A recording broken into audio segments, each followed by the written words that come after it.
So, simulation of tunneling in SCAPs or in solar cell designs. So, tunneling will come when you have a structure.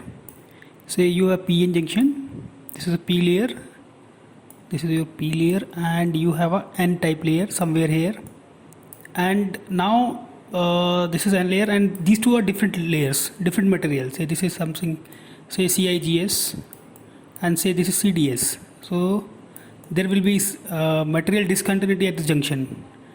There will be dangling bonds, there will be lattice mismatches. So those will cause interface recombination. So what we can do, we can insert one layer into it, inside it, and then that layer, what it can do, it is devoid of those interface states, and then whether this layer is supportive in case of reducing interfacial recombination,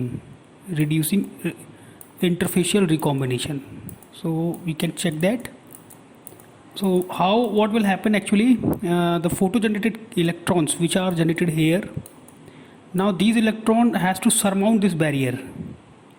If they are not able to surmount this barrier, then conduction will stop. So in that case it is not suitable. This barrier height will become very crucial.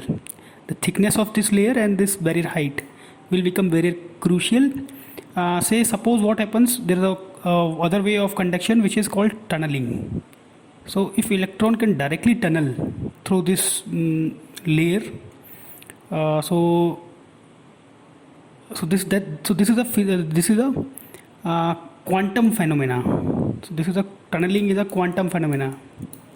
Okay, so tunneling is a quantum phenomena. Like to simulate tunneling, like WKB approximation is used in SCAPs, but we don't go much detail into that. We will see whether if this height is too large and the electron cannot surmount this barrier, if they can tunnel through it, and if this tunneling is suitable, is helpful for us in case of reducing interfacial recombination at a PN junction. Okay, so this is one application of tunneling which we can implement.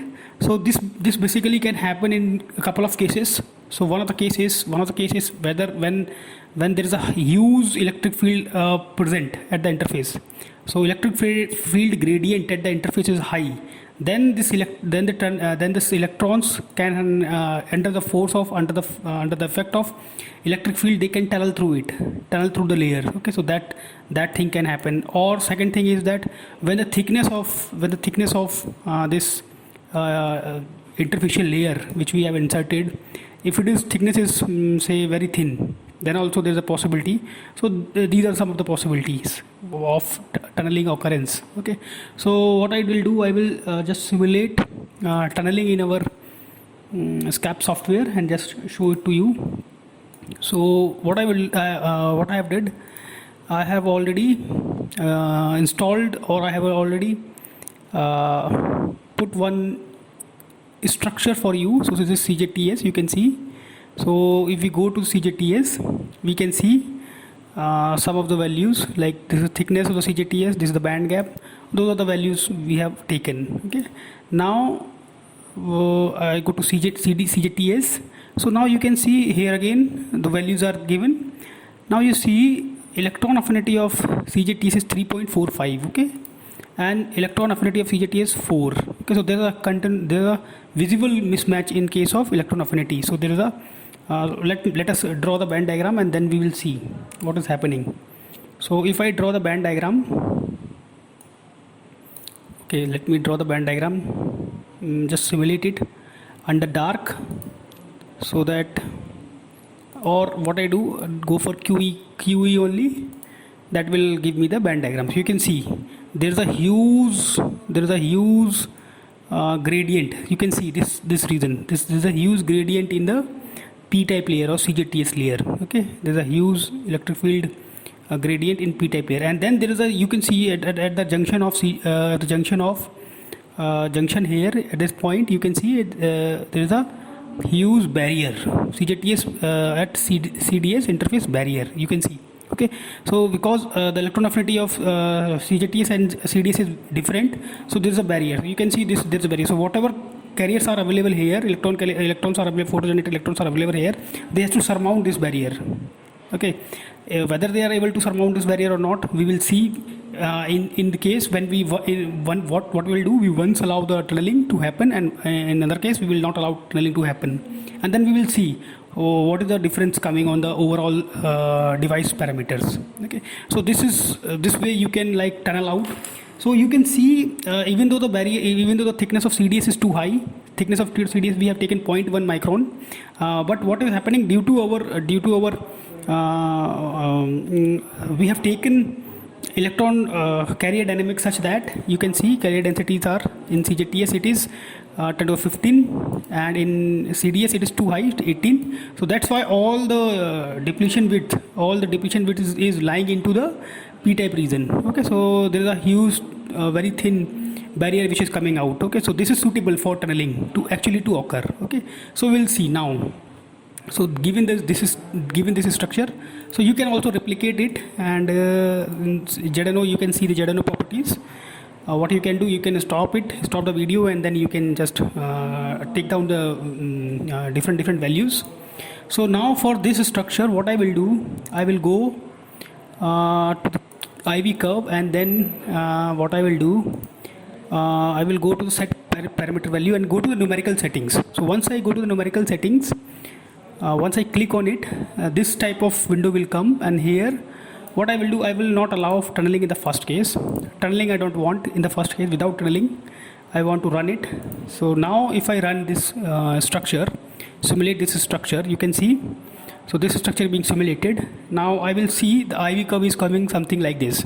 So with 9.81% efficiency. Okay, so these are the parameters. So with fill factor is 58%. Okay, now what I will do, I will allow the tunneling to happen. Okay, so I will go, so I will allow band to band and intraband, both band to band and intraband tunneling, both I am allowing. Okay, and then go to CJTS, allow this tunneling is already allowed, other tunneling I will allow, so this tunneling is already allowed. Okay, interface, the interface I want, this is also allowed. So all the tunneling are allowed. So basically ZNO is not required, but I will do it, and then I will run it again. Now this is a case with tunneling happening. Okay, so and tunneling is happening at the CJTS CDS interface through this here. Through here you might see this cursor where it is moving. Okay, so here tunneling is happening. Okay, let me again check the IV curve. So you can see earlier the fill factor was 58, now the fill factor increased to 63%. Okay, so there is efficiency improvement from 9 to 11%. Okay, so this way what is happening actually with tunneling, more number of carriers are able to surmount the barrier, or encounter the barrier, and they can come to the n-type layer, get collected into the n-type layer, and what is resulting into that, the current is increasing. Okay, so this you can see also the current is increasing, and similarly fill factor also increasing, so because interfacial recombination has reduced. Okay, so this is the way to implement tunneling in your structures, in your devices. Okay, so tunneling can be helpful, and you can simulate it in your devices, and then you can do analysis, and then you can get a good output and a resulting good paper. So if you have any doubt, so please ask, and thank you.